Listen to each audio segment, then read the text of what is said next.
هاي هاي، ازيكم حبايبي؟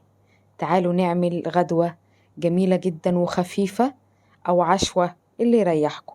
ولا هنقف بقى على البوتاجاز كتير، ولا هنتعب نفسنا، ولا تسبيكة بقى ولا طبيخ ولا أي حاجة. ايه رأيكم؟ أنا عاملاها في سوري وعاملاها في قيصر، جميلة جدا وخفيفة.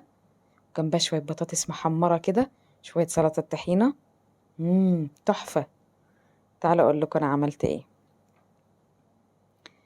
بسم الله الرحمن الرحيم. انا هنا معايا طبق لحمه، يعني كان حبه كده مسلوقين على حبه معمولين صينيه. الولاد مش عايزين ياكلوه وانا مش عايزه اكله الصراحه وزهقت منه، ففكرت اعمله بطريقه جديده. هقطعه كده بالمقص حلقات شاورما. طبعا عرفت انا هعمل ايه. تمام. وهنيجي هنا في طاسه على النار، هحط معلقتين زيت كبار، وهنزل ببصلايه كبيره زي ما انتوا شايفين. بص انا مقطعاها ايه، مقطعاها جوانح كده او شرايح، زي ما تحبوا. عايزين تقطعوها صغير عشان ما تبانش للولاد او حاجه، قطعوها صغير، بس انا بحب تقطيعه البصل تبقى كبيره كده. يا دوبك هشوحه حاجه بسيطه جدا في الزيت، مش هحمره، مش هخليه يحمر، انا بس هخليه يدبل حاجه بسيطه. هنزل بقى هنا بشرايح اللحمه، انا قصيتها كلها او قطعتها. عايز اقطعها بالسكينه قطعها بالسكينه براحتك. هقلبها بقى كده مع البصل، وهنزل بشويه ملح وشوية كاري وشوية فلفل أسمر بس. اللحمة ما بتحبش التوابل الكتير زيادة عشان طعمها يبان. وهنا بقى معايا قرن فلفل أصفر وأخضر وواحد أحمر حامي. مش عايزة الحامي شيلي، بس بديها تست حلو جدا. بعد ما قلبت تقلبتين هنزل بقى بمعلقة خل، بتودي الشاورما في حتة تانية خالص. وهنزل هنا بطماطماية شايلة المية بتاعتها أو البذر بتاعها، وشوية شبت وبقدونس وكزبرة، يعني حبة زي الكبشة اللي انت شفتيها دي كده حطيها، ما تكتريش برضو. وهقلب تقلبتين وهغطيها 5 دقايق على النار او 6 دقايق بالكتير قوي. وهنا خلصت اهي. وهنا بقى انا كان عندي كريب في الفريزر، عندك كريب اعملي بيه، عندك رقاق اعملي بيه، عندك اللهم صل على النبي جلاش اعملي بيه.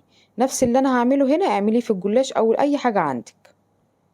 حطيت شوية جبنة موتزاريلا، وهبدأ بقى. هو طبعا الرقاق الطري كل ما بيكون طازة بيبقى حلو، انما عشان دخل الفريزر شوية بيبقى مفرفت، بس خلاص مجرد ما هيشم النار تاني في زيت او اشوحه في الزيت مش هتلاقي اي حاجة من التقطيع ده.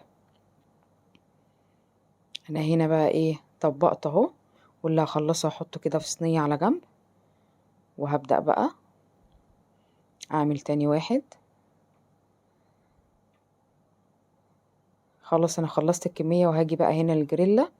عندك جريلا، عندك طاسة تيفال، اي حاجة، رشيت رشة زيت. وهبدأ بقى على نار هادية، ما تخليش النار عالية، على نار هادية. وهنزل بقى بالرقاق بتاعي وهشوحه بقى كده من الجناب.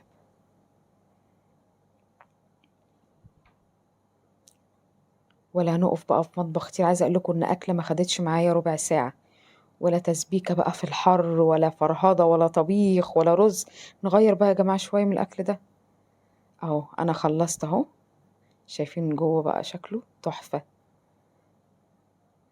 وانا برضو عملت كايزر عشان للي مش بيحب الكايزر. هقطعه بقى اوريكم شكله من جوه، جميل جدا. ايه رأيكم؟ جنب بقى شوية طحينة كده، كاتشب، مايونيز، شوية بطاطس، حلوة قوي. يا رب تعجبكم. باي باي.